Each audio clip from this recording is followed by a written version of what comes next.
Ma sœur a laissé 4 enfants chez moi, en disant « juste 1 heure », mais, elle n'est jamais revenue. 12 ans plus tard, elle a fait son apparition, accompagnée de mes parents et d'un avocat, m'accusant de les avoir kidnappés. Pas encore, ai-je répondu. Laissez-moi reprendre depuis le début. Ma sœur a laissé 4 enfants chez moi, en disant « juste 1 heure », mais, elle n'est jamais revenue. 12 ans plus tard, elle a fait son apparition, accompagnée de mes parents et d'un avocat, m'accusant de les avoir kidnappés. Lorsque j'ai contre-attaqué en justice, et que j'ai fait écouter son message vocal au juge, ce dernier a été stupéfait, et m'a demandé « sont-ils au courant de cela ?» Pas encore, ai-je répondu. Laissez-moi reprendre depuis le début. Ce mardi pluvieux de 2012, j'avais 26 ans, et je venais tout juste d'obtenir une promotion, dans mon cabinet d'architecture. Ma sonnette a retenti à 23 heures. Ma sœur se tenait là, avec 4 enfants derrière elle, tous trempés jusqu'aux os. Ils avaient 2, 5, 7 et 9 ans. Urgence au travail. Je serai de retour vers minuit. Elle m'a tendu un sac à langer, contenant 3 biscuits et une brique de jus de fruits, puis, elle a disparu. Je l'ai appelée à 2 heures du matin. Messagerie vocale. À 6 heures du matin. Messagerie vocale. J'ai pris ma journée au travail, et j'ai appelé mes parents. Laisse-lui du temps. Elle est stressée. 3e jour. J'ai trouvé son uniforme de serveuse, jeté dans la benne à ordures de mon immeuble. Elle avait quitté son emploi, 3 jours avant de me déposer les enfants. Je suis devenu père, du jour au lendemain. J'ai changé de carrière, passant au télétravail, pour pouvoir être à la maison. J'ai dépensé 47,000 $ de mes économies d'études supérieures, pour acheter des vêtements, des lits, et payer des thérapies. La plus jeune, Nona, a fait des terreurs nocturnes pendant 2 ans d'affilée. La 5e année, j'étais fiancé. Une femme magnifique. Puis, Nona a attrapé une pneumonie, la semaine précédant notre mariage. Près de 39 degrés de fièvre. Hospitalisée pendant 6 jours. J'ai tout annulé, pour rester auprès d'elle. Ma fiancée m'a laissé un mot, je n'ai pas signé pour être la belle-mère des enfants abandonnés de quelqu'un d'autre. La réaction de mes parents, quand je leur ai annoncé la nouvelle, eh bien, tu as fait ton choix. J'ai continué à essayer de retrouver ma sœur. J'ai engagé un détective privé, pour 300 $. Rien. Elle s'était complètement volatilisée. Elle avait changé de numéro de téléphone. Pas de réseaux sociaux. Un vrai fantôme. Les enfants n'arrêtaient pas de poser des questions sur elle, ces premières années, elle est où, maman? Je leur répondais qu'elle travaillait très loin. Finalement, ils ont arrêté de demander. Puis, le mois dernier, ma sonnette a retenti. J'ai ouvert la porte. Ma sœur était là, mais, elle avait changé. Bracelet Cartier, sac de marque, brushing impeccable de salon. Derrière elle, se tenaient mes parents. Et derrière eux, un homme dans un costume à 5,000 $, tenant une mallette. Salut, Kevin. Nous devons parler de mes enfants. Il s'est avéré que ma sœur avait épousé un cadre pétrolier texan, en 2013, à peine 2 semaines après m'avoir abandonné ses enfants. Elle avait vécu dans un manoir, à Houston, pendant 9 ans. Son mari demandait maintenant le divorce, et, selon leur contrat de mariage, elle n'obtiendrait rien, à moins d'avoir la garde d'enfants à charge. Elle avait donc besoin des enfants, pour pouvoir réclamer sa part du patrimoine de 8 millions de $. Son avocat s'est assis dans mon salon, et a fait glisser des documents sur ma table basse. Madame Warren a désespérément essayé de contacter ses enfants depuis des années, mais, vous avez bloqué toute communication. Nous déposons une demande de garde en urgence, pour aliénation parentale et séquestration. Ma mère a même eu le culot de dire, Kevin, tu t'es bien amusé à jouer à la poupée. Il est temps de les rendre à leur vraie mère. L'aînée, âgée de 21 ans aujourd'hui, était rentrée de l'université. Elle a regardé ma sœur, et a dit, qui êtes-vous? Les yeux de ma sœur se sont remplis de larmes. Mon bébé, c'est maman. Sa réponse a été, mon père s'appelle Kevin. Nous sommes allés au tribunal. L'avocat de ma sœur était bon. Vraiment très bon. Il a fait venir une psychologue pour enfants, qui a témoigné sur le traumatisme lié à la séparation maternelle, et il a présenté des dossiers médicaux falsifiés, affirmant que ma sœur avait souffert d'une crise postpartum diagnostiquée, en 2012, et que je l'avais empêchée de se faire soigner, ainsi que de voir ses enfants. Mes parents ont témoigné, affirmant m'avoir vu refuser de la laisser rendre visite aux enfants, et ajoutant que je l'avais menacée. Des mensonges absolus. Le juge penchait en faveur de ma sœur. Je pouvais le voir. Elle pleurait à la barre, racontant à quel point il lui avait manqué. C'est alors que mon avocat s'est levé. Votre honneur, j'ai une pièce à conviction, un message vocal de la plaignante, daté du 17 avril 2015. J'ai sorti mon téléphone. J'avais gardé le même numéro pendant 12 ans, pour une seule raison, pour que ma sœur puisse toujours me joindre, au cas où elle changerait d'avis. Elle avait appelé une seule fois, ivre, à 2 heures du matin. La salle d'audience a plongé dans le silence, pendant que mon avocat diffusait le message sur haut-parleur. Le message a été écouté. C'était terminé, du moins, c'est ce que je croyais. Mais soudain, Lily, mon aînée de 21 ans, rentrée de l'université, a levé la main depuis le public. Le juge, confus, lui a donné la parole. Elle s'est levée, a fouillé dans son sac à dos, et a déposé une épaisse enveloppe sur la table, juste devant mon avocat. Elle m'a d'abord regardé. Je n'avais absolument aucune idée de ce qu'elle contenait. Elle leur envoie des lettres depuis 4 ans, a dit Lily. À moi, et seulement à moi. Elle m'a demandé de ne rien vous dire. Puis, elle s'est rassise. La salle d'audience était silencieuse. Ma sœur était devenue complètement livide, et j'ai réalisé, à cet instant précis, que la fille qui venait de m'appeler papa, dans ce même tribunal, portait un secret capable de tout détruire. Mon avocat a ramassé l'enveloppe. Je pouvais voir que ses mains tremblaient légèrement. Il m'a regardé, et j'ai hoché la tête, même si j'ignorais totalement à quoi je consentais. Il l'a ouverte, et a commencé à en sortir des lettres. Pas juste quelques-unes, mais des dizaines, toutes adressées à Lily, à sa résidence universitaire. Différentes dates, différents cachets de la poste, mais toutes en provenance de Houston. Le juge s'est penché en avant. Maître, qu'avons-nous là, exactement? Mon avocat les a étalées sur la table. Des lettres de la plaignante, adressées à sa fille aînée, s'étalant de 2020 à 2024, et envoyées directement à son adresse universitaire. J'ai attrapé la lettre la plus proche. Mes mains tremblaient. J'ai commencé à lire, et honnêtement, il m'a fallu une seconde pour assimiler ce que j'avais sous les yeux. La lettre ne commençait pas par « tu me manques », ni par « je suis désolé ». Elle commençait par une question, concernant le calendrier de son divorce au Texas, suivie d'une autre, pour savoir si Lily possédait des documents prouvant la date de leur abandon. Puis, elle demandait si Lily se souvenait de m'avoir entendu parler de papier, pour une tutelle légale. J'ai pris une autre lettre, même chose. Celle-ci demandait si Lily savait quoi que ce soit sur les économies que j'avais utilisées, si j'avais déjà mentionné un montant, si les autres enfants se souvenaient un tant soit peu de leur mère, ou si je les avais empoisonnés contre elle. Pas une seule lettre ne prenait des nouvelles de Nona.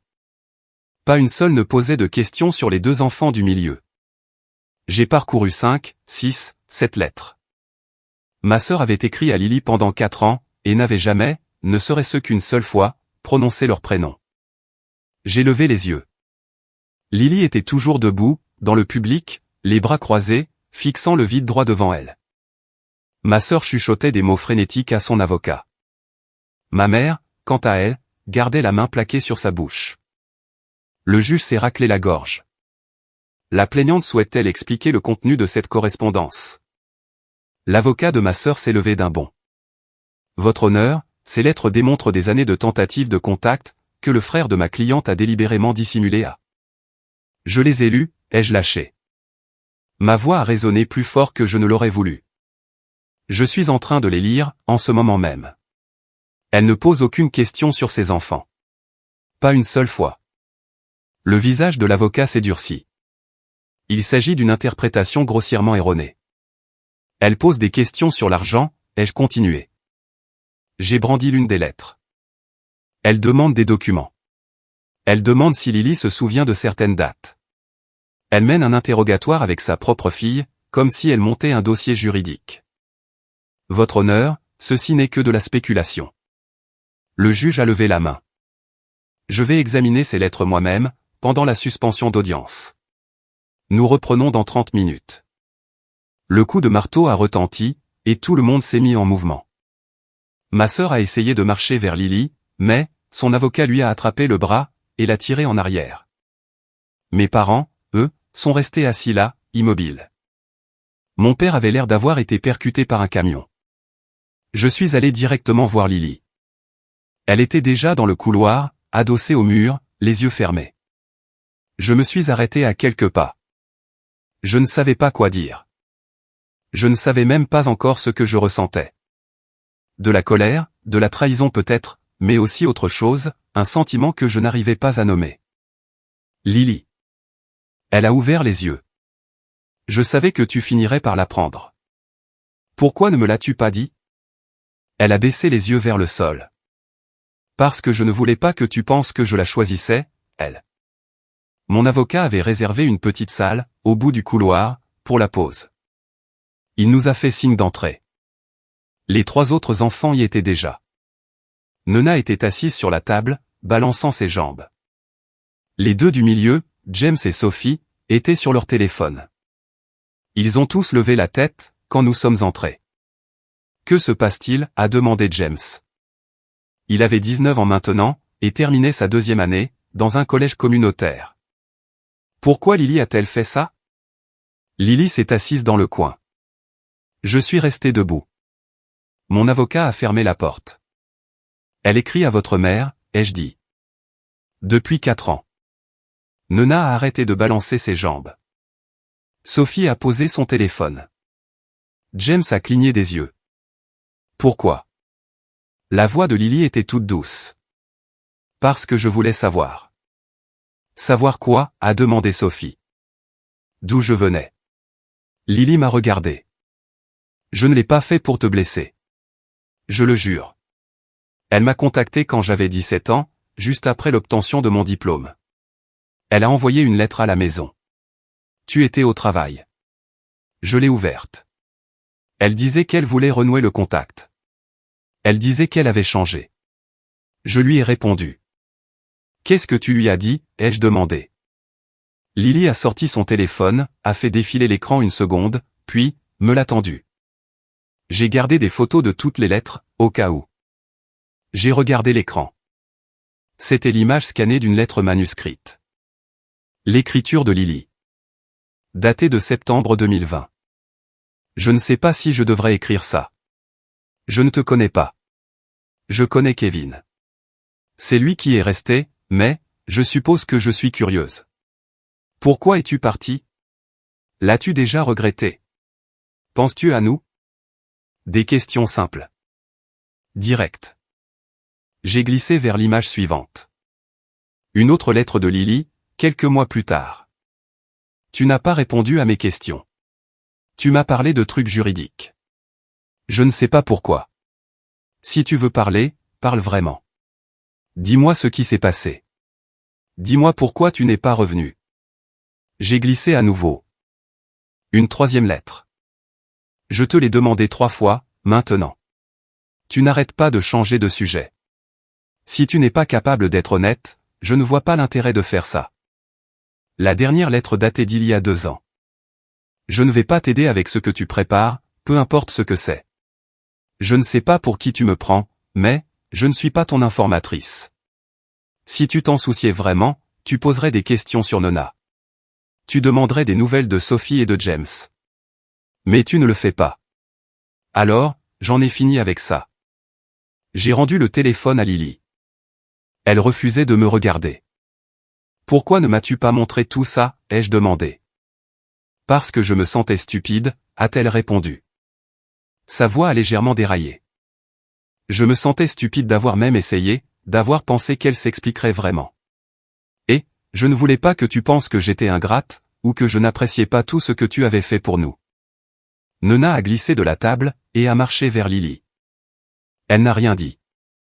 Elle a simplement posé sa tête sur l'épaule de Lily. Lily a passé son bras autour d'elle. James m'a regardé.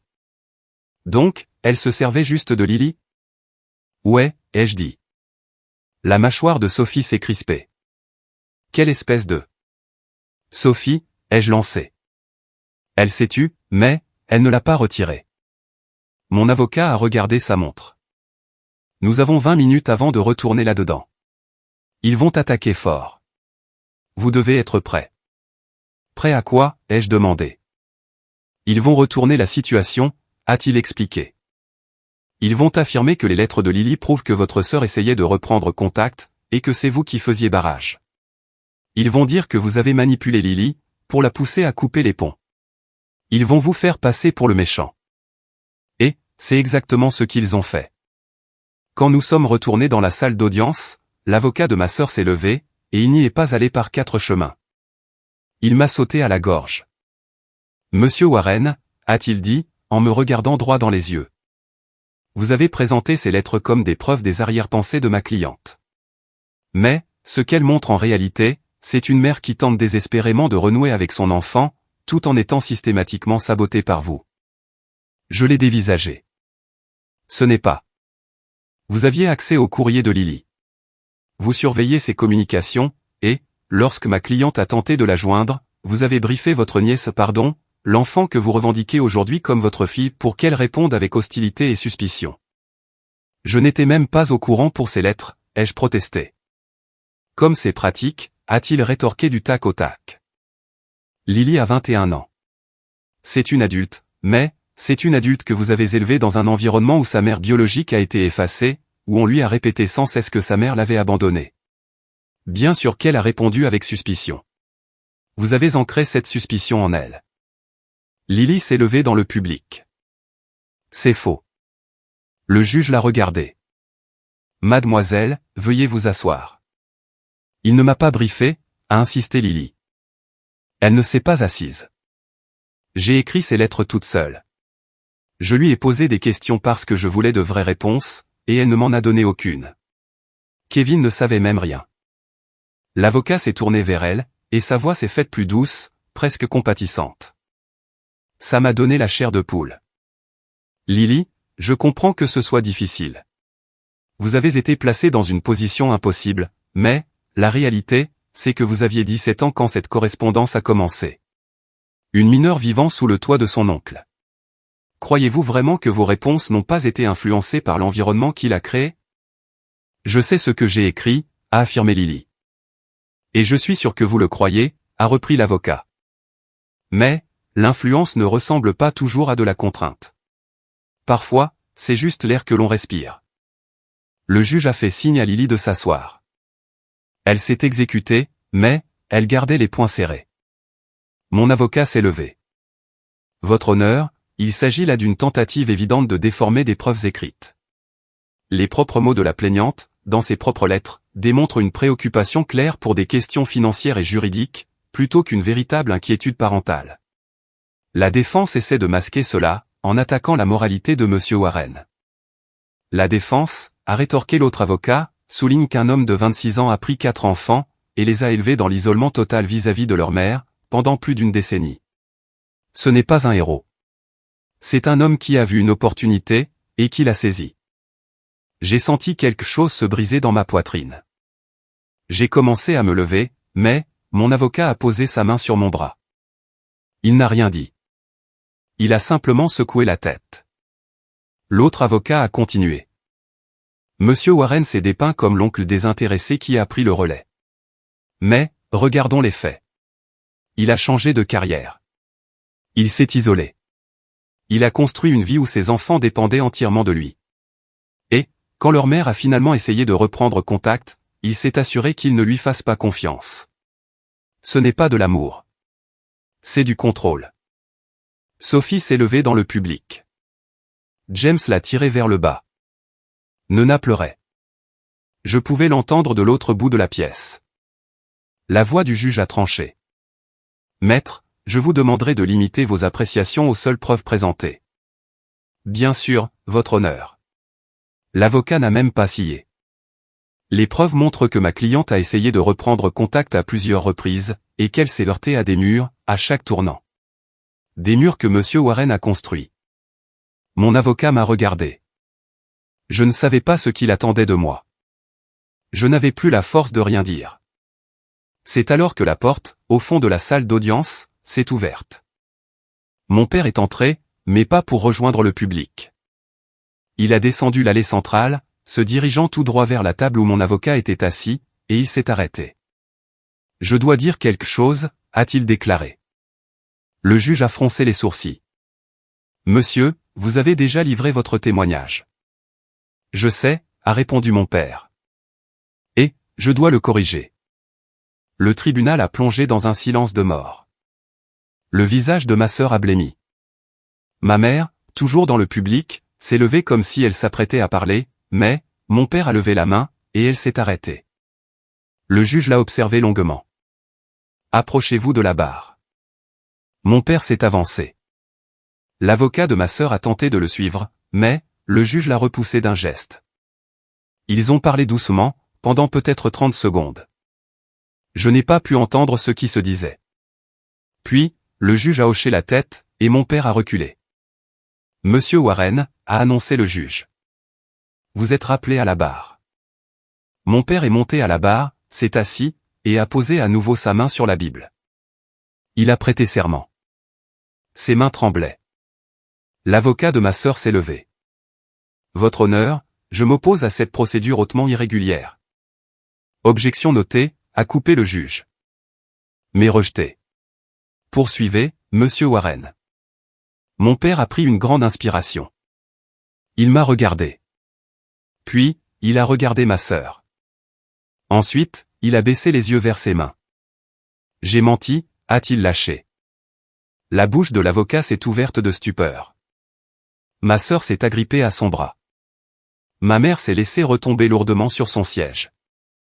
J'ai témoigné tout à l'heure avoir vu Kevin refuser les visites de sa sœur, l'avoir vu la renvoyer, et l'avoir entendu être menacé par lui. Rien de tout cela ne s'est produit. Je n'ai jamais rien vu de tel. Alors, pourquoi l'avoir dit, a demandé le juge. La voix de mon père s'est brisée. Parce que ma femme m'a dit que c'était arrivé. Pendant des années, elle me racontait de petites choses. Kevin a dit ci. Kevin a fait ça. Kevin a dit que les enfants étaient les siens, et qu'il espérait que leur mère ne revienne jamais. Elle m'a dit qu'il refusait de transmettre les cartes d'anniversaire. Elle m'a dit qu'il montait les enfants contre leur mère. Je l'ai cru. Je ne me suis pas posé de questions. Je n'ai rien demandé à Kevin. J'ai juste. Je l'ai cru. Il a regardé ma mère. Elle fixait le sol. Je ne savais rien pour le Texas, a poursuivi mon père. Je ne savais rien pour le manoir. Je ne savais pas que ma fille s'était remariée, 2 semaines après avoir abandonné ses enfants. Ma femme, elle, le savait. Elle le sait depuis des années. Elle me disait que Kevin faisait des difficultés. Qu'il gardait les enfants loin de leur mère, par pure méchanceté. J'ai témoigné contre mon propre fils, parce que je pensais aider ma fille. Ce n'était pas le cas. J'aidais un mensonge. L'avocat de ma sœur était debout. Votre honneur, c'est clairement un témoignage préparé. Asseyez-vous, a ordonné le juge. Sa voix n'était pas forte, mais l'avocat s'est rassis immédiatement. Mon père a continué de parler. Kevin nous a appelés le lendemain matin du jour où elle a laissé les enfants. Il paniquait. Il ne savait pas où elle était. Il nous a demandé de l'aider à la retrouver. Nous lui avons dit de lui laisser du temps. Il nous a appelés toutes les semaines, pendant 2 ans. Nous lui répétions qu'elle reviendrait quand elle serait prête. Nous ne l'avons pas aidée. Nous n'avons pas aidé ses enfants. Nous avons cru ma femme, quand elle disait que Kevin était le problème. Et, je suis entré dans ce tribunal, et j'ai menti sous serment, parce que j'y croyais encore. Je suis désolé. Il m'a regardé droit dans les yeux, en prononçant ces mots. Je ne pouvais plus bouger. Je ne pouvais plus respirer. Le juge a noté quelque chose. La plaignante souhaite-t-elle réagir à ce témoignage? L'avocat de ma sœur s'est penché, et lui a chuchoté quelque chose. Elle a secoué la tête. Il a chuchoté à nouveau. Elle a secoué la tête plus vigoureusement. Non, votre honneur, a déclaré l'avocat. Le juge a hoché la tête. Nous allons prendre une nouvelle suspension de séance. 30 minutes. Le coup de marteau a retenti. Je suis sorti dans le couloir. Je n'ai pas regardé mon père. Je n'ai regardé personne. J'ai simplement marché, jusqu'à ce que je trouve un banc, et je m'y suis assis. Mes mains tremblaient encore.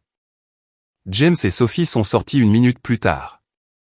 Nona était restée à l'intérieur, avec Lily. James s'est assis à côté de moi. Ça va? Non, ai-je répondu. Sophie s'est plantée devant moi, les bras croisés. Grand-mère savait tout depuis le début, apparemment.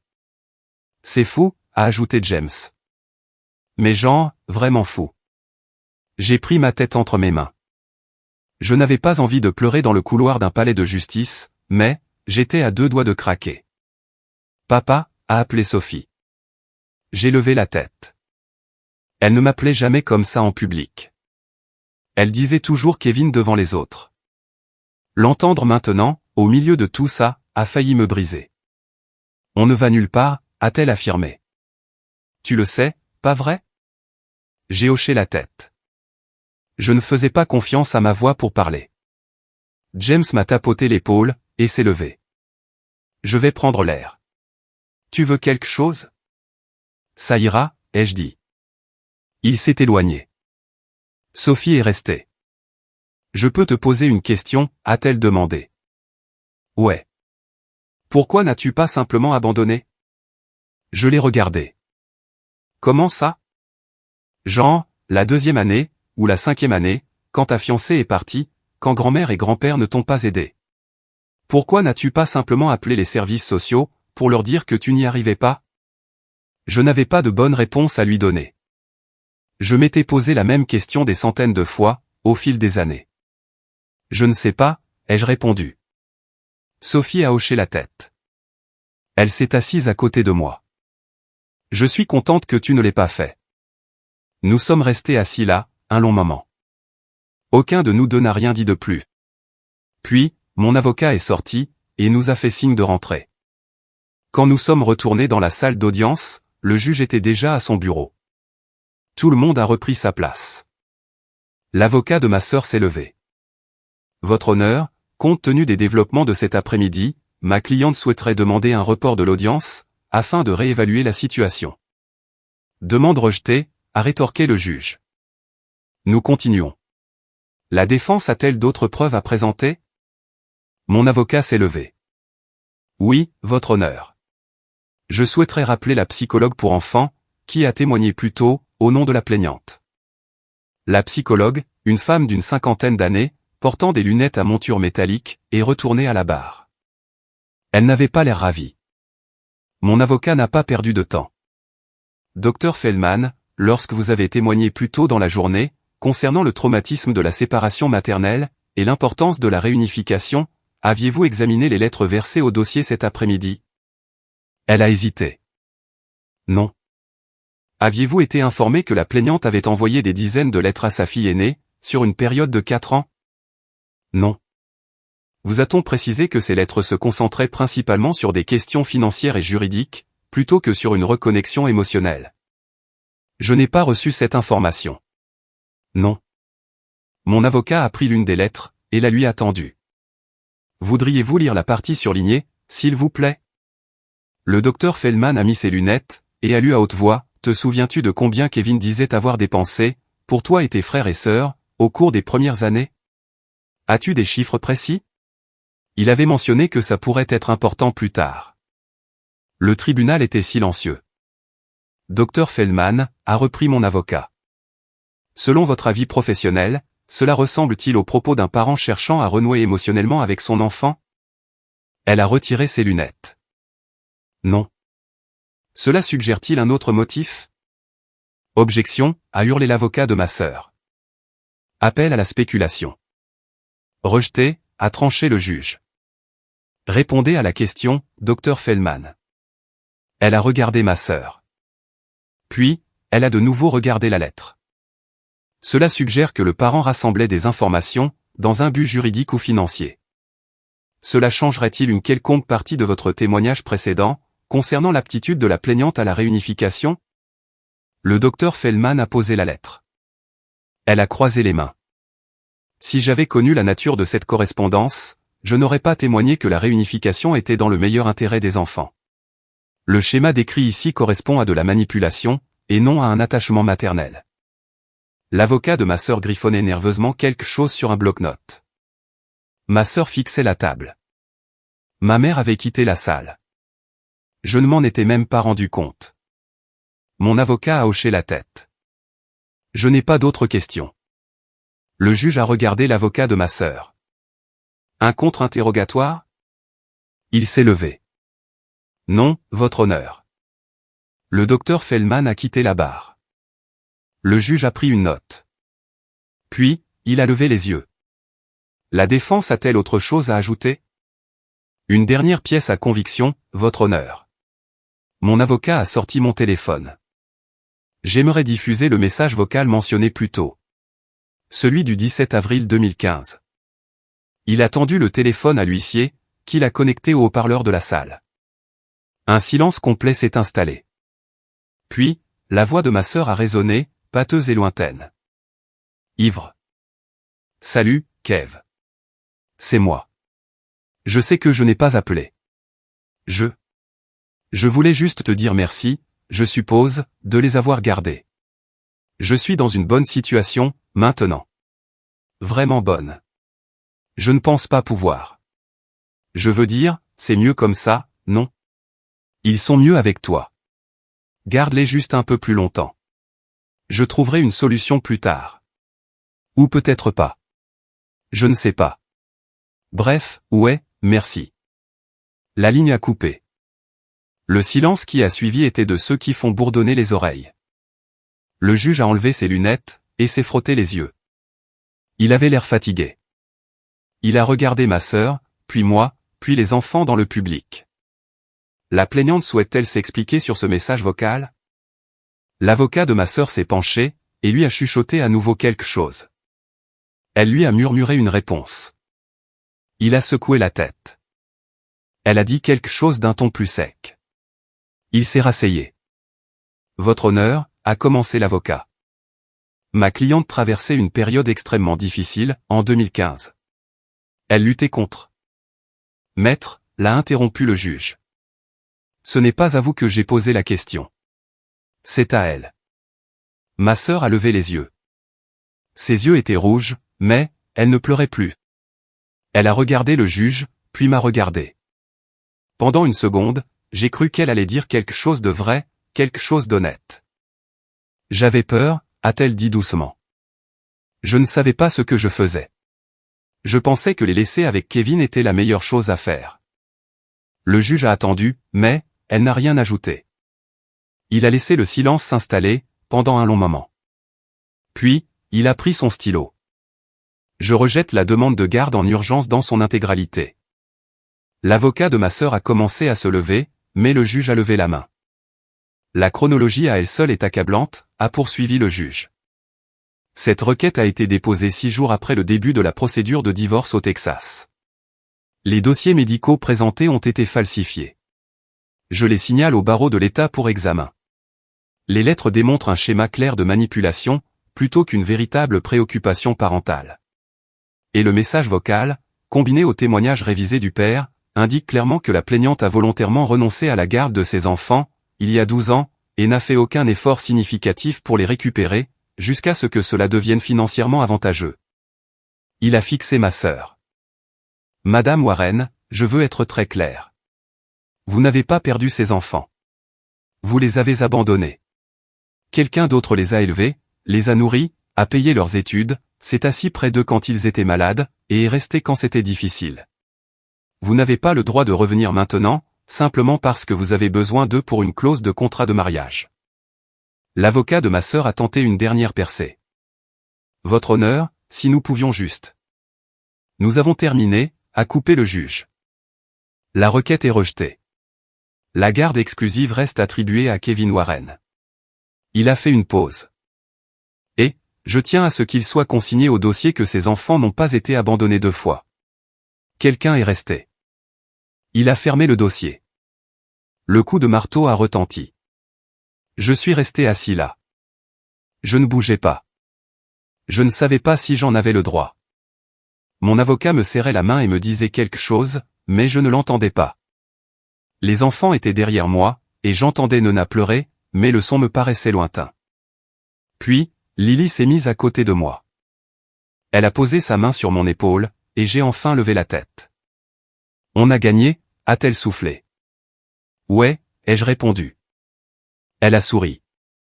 Un petit sourire, mais, il était sincère. Rentrons à la maison. Nous sommes sortis dans le couloir. Ma sœur se tenait près des ascenseurs, avec son avocat.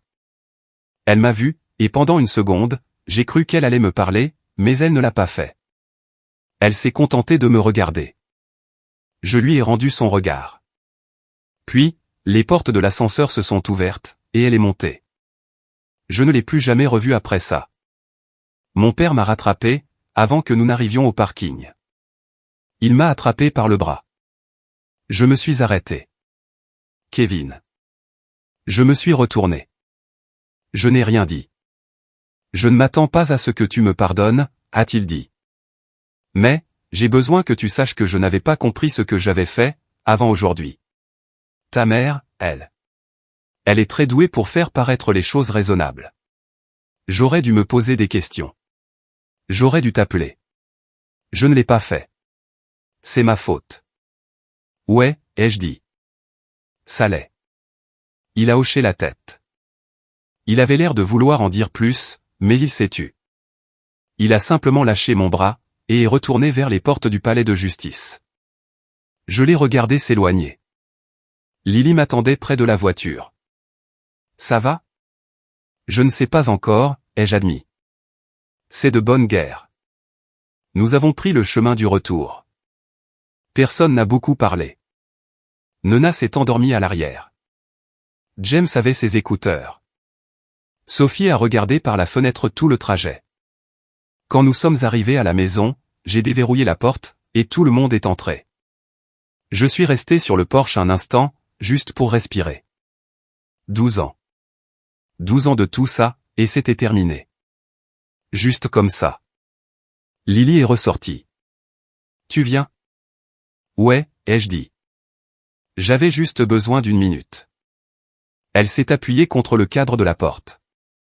Je suis désolé de ne pas t'avoir parlé des lettres. Je sais. Je n'essayais pas de te blesser. Je sais ça aussi. Elle m'a regardé longuement. Tu n'es pas fâché? Non, ai-je répondu, et je le pensais vraiment. Tu essayais juste de comprendre d'où tu venais. Ce n'est pas une trahison. J'avais l'impression que c'en était une, a-elle murmuré. Ça ne l'était pas. Elle a hoché la tête. Elle semblait vouloir ajouter quelque chose, mais ne savait pas comment formuler ses pensées. Alors, je l'ai dit à sa place. Tu as le droit d'être curieuse, ai-je dit. Ça ne veut pas dire que tu es ingrate. Ça veut juste dire que tu es humaine. Ses yeux sont devenus un peu brillants, mais, elle n'a pas pleuré. Merci, papa. Elle est rentrée. Je suis resté sur le porche un peu plus longtemps. Puis, je l'ai suivie à l'intérieur, et j'ai fermé la porte derrière moi. 2 semaines plus tard, j'ai reçu un appel d'un cabinet d'avocats au Texas. Ce n'était pas l'avocat de ma sœur, mais quelqu'un d'autre. Un homme avec un fort accent traînant, et un ton agressivement poli. Monsieur Warren, je m'appelle Bill Hastings. Je représente Edward Callaway, dans sa procédure de divorce contre votre sœur. Je vous appelle parce que nous avons besoin d'une déclaration écrite de votre part, concernant les dates exactes auxquelles les enfants ont été placés sous votre garde. Pourquoi, ai-je demandé. Le contrat de mariage comprend une clause, qui attribue à Madame Callaway une part importante du patrimoine conjugal, à condition qu'elle ait conservé la garde d'enfants à charge pendant le mariage. Nous devons établir si cette condition a été remplie. Je me suis assis. De quoi avez-vous besoin de ma part? D'une déclaration notariée, confirmant la date exacte à laquelle votre sœur vous a laissé les enfants, et certifiant si elle en avait la garde légale, au moment de son mariage. Elle les a laissés le 9 avril 2012, ai-je précisé. Elle a épousé votre client le 20 avril 2012, soit 11 jours plus tard. Il y a eu un blanc à l'autre bout du fil. Et, avait-elle la garde légale pendant cette période? Elle n'avait rien du tout, ai-je dit. Elle est juste partie. Donc, aucun accord de garde n'était en place. Pas avant des années, quand je suis allé au tribunal pour officialiser les choses. C'est compris. Je vais faire rédiger la déclaration, et je vous l'enverrai pour signature. Merci de votre coopération, monsieur Warren. Il a raccroché. Je suis resté assis là, mon téléphone à la main. Puis, j'ai appelé mon avocat. Il s'attaque à la clause du contrat de mariage, lui ai-je dit. Parfait, a-t-il répondu. Elle ne mérite pas un seul centime. J'ai signé la déclaration 3 jours plus tard. Mon avocat l'a notariée, et l'a envoyée au Texas. Je n'ai eu aucune nouvelle pendant 2 semaines. Puis, j'ai reçu un email de Bill Hastings. Monsieur Warren, grâce à votre déclaration, nous avons pu prouver que Madame Callaway a contracté ce mariage, en ayant déjà renoncé à la garde de ses enfants. La clause de garde a été annulée. Elle recevra son indemnité initiale, telle que définie dans les conditions standards de dissolution. C'est nettement moins que ce qu'elle réclamait. Nous vous remercions pour votre aide. J'ai montré l'email à Lily. Elle l'a lu, et m'a rendu le téléphone. Nettement moins, c'est-à-dire ? Je n'en sais rien. Des millions, probablement. Elle n'a rien dit pendant une seconde. Puis, elle a souri. Bien fait. C'était tout. Nous n'en avons plus jamais parlé. 1 mois plus tard, Lily m'a appelé de la fac. C'était un jeudi soir, tard. J'étais dans la cuisine, en train de nettoyer après le dîner. Salut, ai-je dit. Tout va bien ? Ouais. Je voulais juste te dire un truc. Qu'est-ce qu'il y a ? Je lui ai envoyé une lettre. Une toute dernière. Je lui ai dit que je ne voulais plus aucun contact. J'ai arrêté d'essuyer le plan de travail. Quand ça ? La semaine dernière. Je viens juste de trouver le temps de te le dire. Comment tu te sens par rapport à ça ? Bien, a-t-elle assuré. J'en ai fini. Tu sais, j'ai essayé. Je voulais comprendre, mais, je ne pense pas qu'il y ait quoi que ce soit à comprendre. Elle est ce qu'elle est, et je vis très bien sans avoir ça dans ma vie. Ouais, ai-je approuvé. C'est tout à fait logique. Je voulais aussi te demander un truc. Vas-y. Comment as-tu fait ? Je veux dire, comment as-tu fait pour tenir bon, toutes ces années, sans péter les plombs complètement ? J'y ai réfléchi une seconde. C'est tout ? C'est tout. Elle est restée silencieuse un moment. D'accord, en fait, ça m'aide bien. Super. Bon, il faut que j'y aille. J'ai un devoir à rendre pour demain, et je n'ai même pas commencé. J'ai ri. Raccroche, alors. Je t'aime, papa. Je t'aime aussi. Elle a raccroché. Je me suis remis à nettoyer la cuisine. Nona est arrivée quelques minutes plus tard, a pris un verre d'eau, et s'est assise sur le comptoir. C'était Lily, a-t-elle demandé. Ouais. Juste prendre des nouvelles. Nona a hoché la tête, et a pris une gorgée d'eau. Elle a balancé un peu ses jambes. Je peux te demander un truc ? Bien sûr. Est-ce qu'il t'arrive de penser à ce qui se serait passé, si elle était revenue ? Genre, au tout début ? Je l'ai regardée. Elle avait 16 ans maintenant, et, d'une manière ou d'une autre, elle était plus grande que moi. Quand est-ce arrivé ? Parfois, ai-je avoué. Qu'est-ce qui se serait passé, à ton avis ? Je ne sais pas. Probablement rien de bon. Elle a hoché la tête. Ouais, probablement pas, elle a sauté du comptoir, et a déposé son verre dans l'évier. Merci de ne pas nous avoir abandonnés, a lâché Nona. Je sais que tu n'aimes pas quand je dis des trucs comme ça, mais, je le dis quand même. Merci. Elle est sortie de la pièce avant que je ne puisse répondre. Je suis resté planté là, tout seul dans la cuisine, pendant un moment. Puis, j'ai terminé la vaisselle, et j'ai éteint les lumières. 3 semaines plus tard, une enveloppe est arrivée par la poste. Pas d'adresse d'expéditeur, juste mon nom et mon adresse, écrit en lettres d'imprimerie. Je l'ai ouverte. À l'intérieur, se trouvait une simple photo. Les 4 enfants sur le pas de ma porte, trempés jusqu'aux os, debout sous la lumière du porche. Elle datait de ce tout premier soir. Ce n'était pas moi qui avais pris cette photo. Je ne savais même pas qu'elle existait. Je l'ai retournée. Rien au dos. Pas de mots, pas d'explication. Je l'ai fixé longuement. Je ne savais pas qui l'avait envoyé. Je ne savais pas comment il l'avait obtenu. Je ne savais pas ce que j'étais censé en faire. Je suis allé dans le couloir, et j'ai décroché l'un des cadres photos de l'école. J'ai remplacé l'image à l'intérieur par celle-ci, et je l'ai remise sur l'étagère, juste à côté des autres. Sophie est passée par là, et s'est arrêtée. C'est quoi ça? Une vieille photo, ai-je répondu. Je viens de la retrouver. Elle s'est penchée pour regarder. Oh mon Dieu, on était si petits. C'était le premier soir?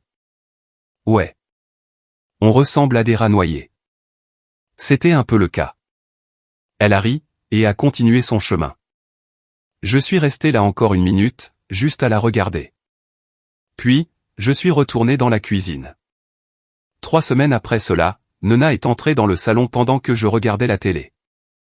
Papa, est-ce que je peux inviter une copine à dormir, vendredi? J'ai coupé le son de la télé. Ouais, pas de problème. Cool.